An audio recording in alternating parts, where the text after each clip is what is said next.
Merci. Bravo. Bonne année.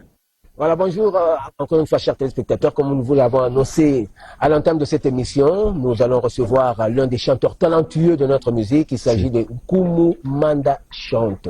Kumu Manda Chante, Mbote Lissus pour ce théâtre. Mbote Koloto Nanga de Ngumba, na mondo Shiga au Saranate, encore au Taïnikili. Le pégout dans le bâté.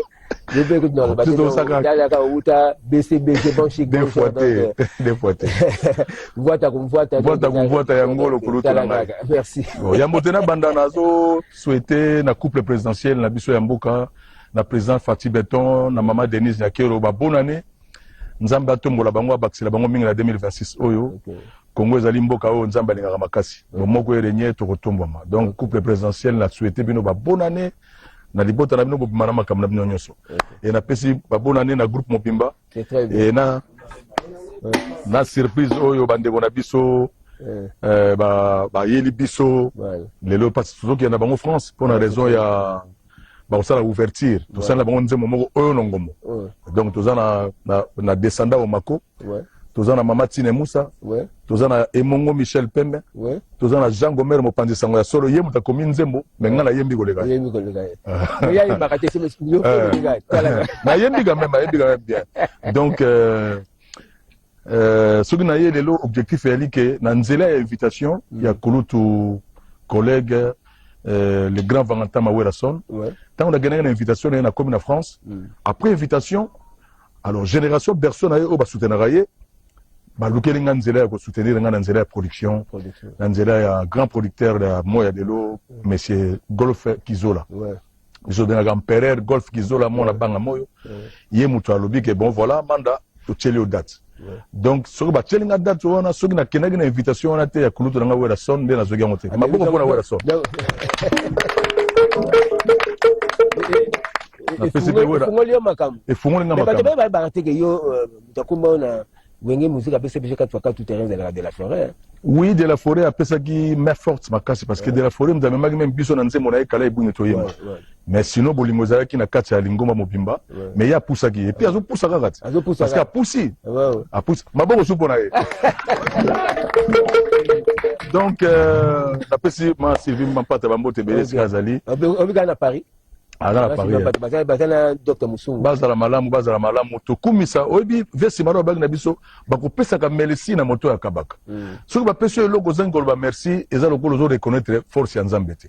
Yango biso lo legi na introduction pour le ba merci. Mais sinon production c'est le 21 février de 23h jusqu'à l'aube. De 23h jusqu'à l'aube. Na Paris, na temple, na Autobenga, na Savigny le temple, salle les millénaires. Donc vraiment, on a évité Nenge Golf à salle Makamlae, mais sinon. Golf qui ont la dégâts matériels. Dégâts matériels. Nenga Zagana, on a tout ça au cause à la poche de poids parce que vous en avez la puissance. Donc, il y a un agri à Lingoma Mbimba. Na pesi bango sous chance token Europe. Europe, les alliés siga au token rapport au Sala Moussala Gozongambo. Et puis, pesi opportunité na. Oui. Mupanzi Sango. Mupanzi Sango.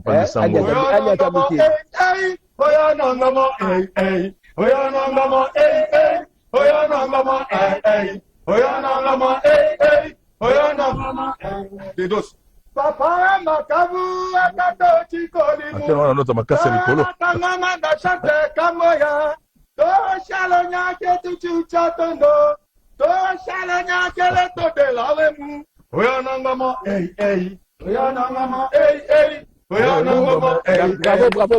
Kumu Manda chante à Bango tout à l'heure. Alors Kumu, le monde bosse salon sur la voix. Ouais. Après sango, après sa tonalité na ngopa ya kena ngona kinduri. Nduri c'est bokende. Onongomo Eonongomo, ey, ey, Eonongomo, ey, ey, Eonongomo, ey, ey, Eonongomo, ey, ey, Eonongomo, ey, ey, Eonongomo, ey, ey, Mama Tina yembela bango na. Mama ey, ey, Eonongomo, ey, ey. Vous passez le micro. Kanyango, manda chante, papa emba to chike ocho, elo manda chante kamboya ola, ya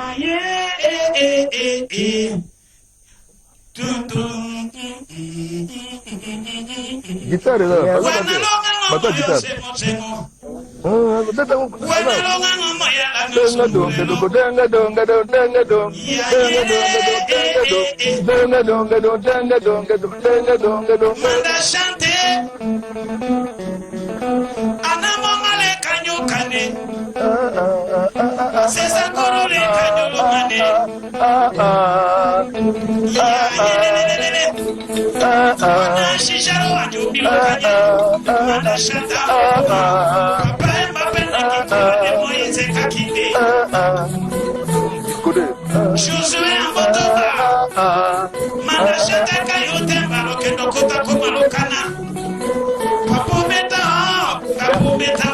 Merci beaucoup. Merci. Lo mama eyo, lo mama eyo, lo mama eyo, lo mama eyo, lo mama lote,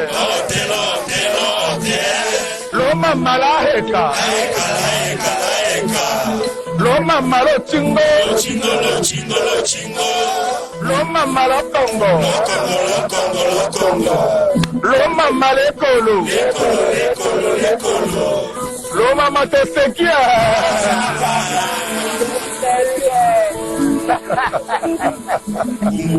Merci beaucoup. Merci beaucoup. Alors, on a rappelé Bisso Viva la musique. Ouais. Parce que Bisso, pour nous, tu l'as dit, Bisso, tout ça, Moussalo, tout ça, les autres, tu hérites en mingi. Même Bisso Wenge, tu hérites en Viva la musique. Évidemment. Parce que à ta leader de la zone Wenge, tu as dit la Kester n'a pas Wemba. Mais oui, bango ba copier ka Viva la musique. Évidemment. Pour ba Kester ba outi ka Viva la musique. Ouais. Kester na Wenge musique apese peut 4x4 tout est émérite Werason. Ouais. Et puis Papa Wemba, JB Mo sangala do. Donc toi na Papa Wemba na King Kester. Papa Wemba, JB Piana. Bon. Kester. Donc tu coupe les deux donc émérite Werason. Biso to hérité kaka ko kelena yango moni pa mama Amazon na zo pesa ba mbote ya tika na bomoyi. Parce qu'il faut que ça maman Amazon va mériter belé. Parce que moi ça fan na papa Wemba quoi donc. Voilà donc programme national le 21 février à partir il y a 23h jusqu'à l'aube na salle les millionnaires ça venir les temples. Ban à Paris, ban à Suisse, ban à Suède, ban Allemagne, ban à London qu'on a pas Brice Mpangi ba bijou de Bola. Na bengi bino nyos ba Giscard Lubamba ba camarade nyos ba parler de Versailles, on est là Baya bagoyoka biso bagosepela makasi. Alors nalingi bopetela mutu moko mapoko pa sombi 100 billets.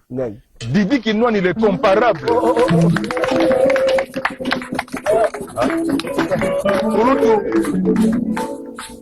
Tulutu Didi Kinwani l'immortel, le comparable. Monsieur Mouna Babanga pas vous allez bon dimanche. Merci parce que vous soutenez la culture sans parti pris. Évidemment oui. Merci Kouloutou. C'est l'un des grands mécènes. Grand mécène. Et nalingi na senga sou merci na grand mécène empereur otobenga kan fumu ya banga moyo. Empereur Nerombungu. Wow, Nerombungu. Nerombungu maboko pona Nerombungu. Yeah. Alors, il a sommé 60 billets et puis a sommé 5 billets pour l'orchestre. Donc 5 billets à ticket à poto, na 60 billets kuna na concert. La concert. Bon, ben, ma beauté. Alors, tu peux si bien apparu à la bambo te belé, c'est l'absolu ya, Kouloudou JP Mandiangou, Davoli Kiala, Chango Mombile, Geni Wara et d'autres comme ça. Tu peux si bien bambo te Gikake, c'est ban à bandal baouz de la bino. Pour nga naza produit à bandal. Là, moi, n'anjil, ben, a produit à bandal. Guylain Loubi, ban à Manchester. Toujours Zelabino à Paris, Cyril Modogo, toujours Zelabino à Paris, Lolé Omba, papa na Baron, toujours Zelabino à Paris, Eddie Badia, mon directeur, toujours pour sa présence à Paris. Voilà. Pour eux, on a visa déjà. Donc, Théo Zambrota motomoko trop bon. Il y a Théo Zambrota. Ok, très important dans la vie. On a déjà battu à soutenir deux fois, Théo Zambrota, il y a une surprise à 500 billets. Bon. Donc, mais comme on dirait que ça là que tout bête à samedi dimanche parce que n'engé population de là population de Senga bino merci nazan elo na sala bino te mais bolam on a même la bino na musique yango bobi bo pesa ngape place bana potonyo na sengi bino merci bana Bruxelles basé de Nivelles batono mombile bouchon mosengo bino tuba ale kanza kilelo alors na ngina pesa message moko batu ba yeba ke to yemba banzembo nanga ya manda sala mais avant mo ya tika mokili avant vie simaro tika mokili ba to yemba banzembo na juste maintenant on a posé une question Kumu le long nous sommes nous mingi kaka ndeni ngé référence pour na yebi que avant vie simaro kufa avant kende apona ki yo comme successeur naie na kamotali orchestre na bana oki mais na mono ndro bokisa bana oki sinon lelo na web sabatu clair bay ba kenta bokisa te na longola kombo bana oki parce que za kombo ya ba responsable bana oki bazali mais to yimba banze mona ti lelo preuve bakulu to loka ba violando wana aza accepté quelques années oui mais to zana to kena ine paria wa azo ya besu accompagnateur bana oki suzana ouais gode mayala vesi maro na salon ya manda kotika godete mais oui na yebi na bana mona mingi pas vieux oui azo kenda poto ba kenda ba ya ba sa ngi violando kenda akeya yi vraiment gode mayala yeyo akende telema gode mayala akende mais gode mayala kimate okimate kimate parce que musala za makasi gode mayala tout le monde lobo ba mona yeba zo seka alors que poto matama wana ya quoi alors toko me ganzo mo ya bese maro po ba mona ke gode bo cheni chango tangawisi est mayoni ya bayaula mayoni mais il y a papa Noël qui te suit. Voilà. Papa. Mais bon, mais Godé, mais on va pas venir le revenir vieux. Net ba Sédou ba nini ba mani. Ouais. OK. Kabongo, dans tout ça fait. Soni Milongi.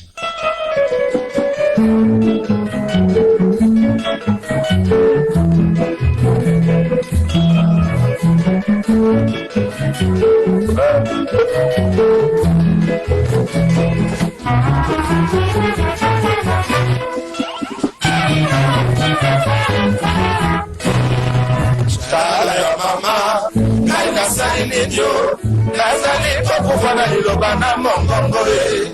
Mabikisi la lobate, kaina sali nidio, nazali kokufana na motema ye. Ikamana lobaki na se akwiti ya masanga, bakosalinga makambo epai ya Kongo. Nana banini na bato, motazala kase mweo, akufana kisangani na tango ya mokulu wewe. Kabungu, kaya na kulela, nazangi moto na simbisa pasi na ngayo. Toto na mutaki, toka na bebi ngambo, kama magare baliko likola toto na ngayo. Baki na sa kwiti ya masanga, bakosalinga makambo epai ya Kongo. Kana manini na bato, motazala kase mweo, akufana kisangani na tango ya mokulu wewe. Kabungu, kaya na kulela, nazangi moto na simbisa pasi na ngayo. Toto na lotaki, soka na bibi ngambo, bamba babare baliko limbola ndoto na ngayo.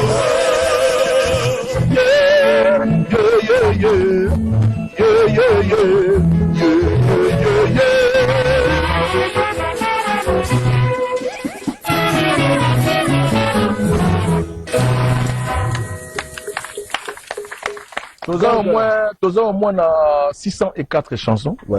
Papa. Ouais. Simaro, maboko pona Simaro Masia. En fait, mboka oyo Congo tozaki na batu lokwa ba papa Simaro. Donc apesaki ma terre lokwa na kata Nzambe, apesaki éducation, apesaki main forte na kati ya mboka.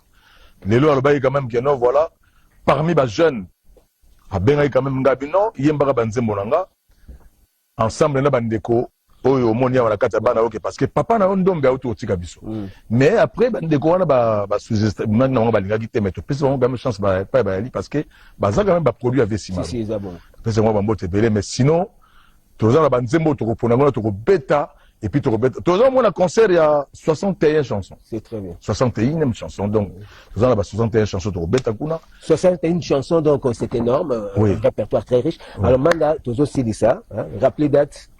Donc, date tozali le 21 février oyo 2026 à partir de 23h jusqu'à l'aube na Savigny le Temple. Savigny le Temple soko bimika na gare ya Savigny le Temple au monimba moko salle millionnaire. Na bengi bino nyonso na bengi honorable Ale Boyika. Na bengi ba papi Tolas very strong. Na bengi bino nyonso balinga mombele ba masa nyonso a Paris ba vala ngindu bino nyonso boya belé poto savourer fête na biso ya début ya année. Bonne année. Bonne année, merci beaucoup. Congolais qui nous ont quittés il y a de cela il y a de cela 35 ans pour l'une, puisqu'il s'agit de la chanteuse Pongolov, et 30 ans pour l'autre. Là, nous pensons à Johnny Bokelo Isenge, qui était chanteur, guitariste, auteur, compositeur.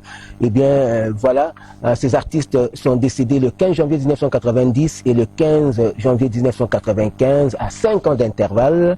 Et Caribou Variété vous permet de vous souvenir d'eux à travers cet élément qui est commenté par Patricia Catherine Kayembe. Sankara de Kunta. Ouais, il y a des données. Pièce rare. Il y a dédié à Patrick Mouyoni, honorable Patrick Mouyoni. Mais avant là, il y a Mayo. Oui, j'ai aussi été dans le plateau. Voilà. Tu écoutes un concert et puis un rêve. Alors, Géostar. Il y a des données. La limite sur le Mouké Nayo, parce que nous, on a été dans le plateau. Alors, na lingi na yé banan. Pièce rare au côté là. Tout le monde on dit très bien la pièce rare. Merci. Mais album Moro t'es dans le belé.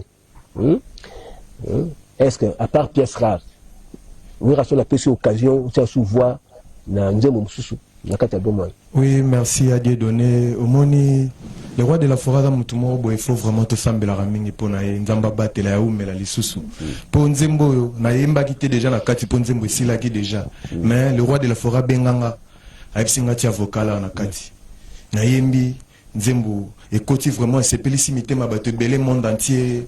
Donc na habité le roi de la forêt et là on a resinga na mbeka muke vraiment makasi mais mutema bato sepela ki yango na osenga na l'ambassadeur de la paix le roi de la forêt président ngai apesa une opportunité penza na morote oyo na sanza ba fleur pena ba découvrir nga lisusu na sepelisa mukilio na ucho oba sepela na vocal na ucho beaucoup vraiment na suki wana.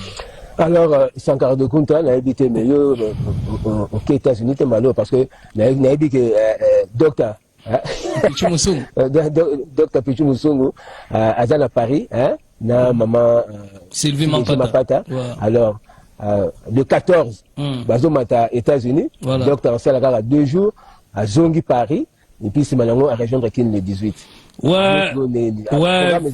En tout cas, il y a des données en Gumba, Nazaragi te na pays. Monde bat bazara mususu batindo na somba zigida ndenge wera tinda inga France. Na zubana na France, après na ke Maroc. Na ke kota la match donné na zabu nazaragi na match Algérie contre Congo. Donc boyebika Léopard na biso beti tellement kitoko, faut que soutenir ba Léopard to bika Coupe du monde des biso. Mais en tout cas, mais la classement.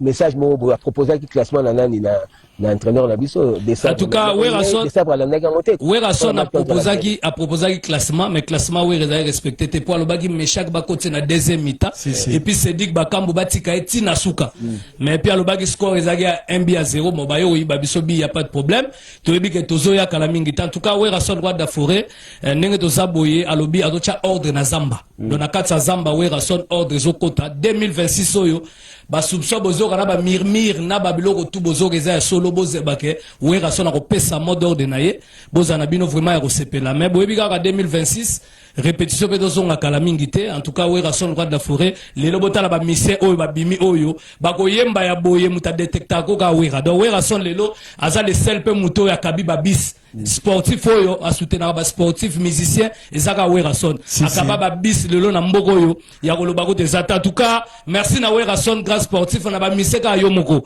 ya kola ka Chantal en tout cas bon dimanche na ye et puis Amadou Djabi na passivement ba bon dimanche le Vetijo Changala mobala mama pasteur bambote et puis Doudou Kinkela Tajiri Moya 12-12 na pesi ba salam Eric Longi ya Didi Kinwani pourquoi quoi ya raté pardon ya to Zambota na pesi ba salam et puis Christian Mukutia ya Sele Luka ba plaisir à toi et puis Max Mogisho na bosanité mère no Lubaki Mamindu Dindudi en tout cas ba mes condoléances na yo sans oublier un Kinois à Kasumbeli sa héritier boss Evelyne Chago présente CV à maman Elisabeth Chako na docteur Jonathan Musungu. Merci na banzungu awera ma papa awera ma Sylvain ma papa. Merci beaucoup.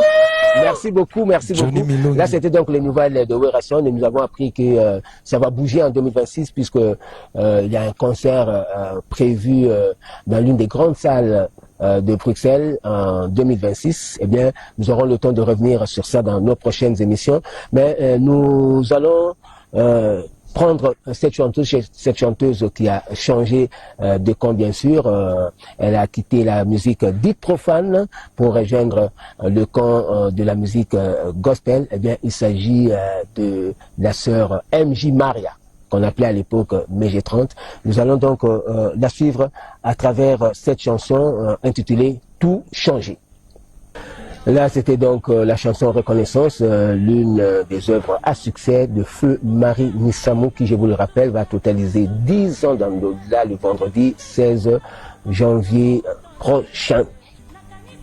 Nous allons prendre maintenant Deluxe Arlo. Deluxe Arlo, c'est un confrère, mais il est également opérateur culturel puisque il travaille avec bon nombre d'artistes musiciens dans notre pays, surtout des artistes du genre gospel. Bonjour Deluxe.